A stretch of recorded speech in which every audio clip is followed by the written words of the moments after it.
This is Kolkata TV's podcast news.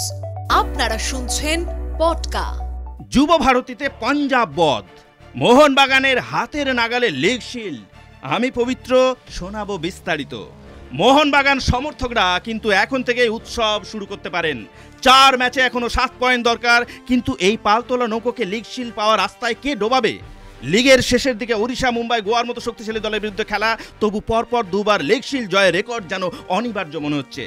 Punjab এএফসিকে আগের লিগে তাদের ঘরের মাঠে 3-0 হারিয়েছিল সবুজ মেরুন। ফিরতি লিগেও সেই একই ফল হলো। জোড়া গোল করলেন জেমি ম্যাকলারেন। প্রথমার্ধে কোনো গোল হয়নি। দ্বিতীয়ার্ধের শুরুর দিকে দুর্দান্ত সুযোগ পায় পাঞ্জাব, কিন্তু পোস্টে মেরে তা নষ্ট করেন গিয়াকোমাকিস। ঠিক তার পরের আক্রমণেই প্রথম গোল করে বাগান।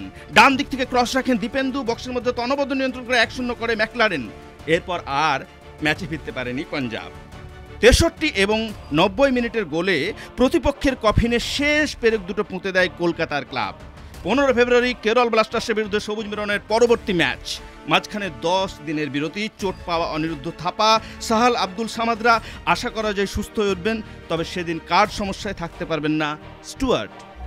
শুনুন পডকা রাত দিন 7 দিন।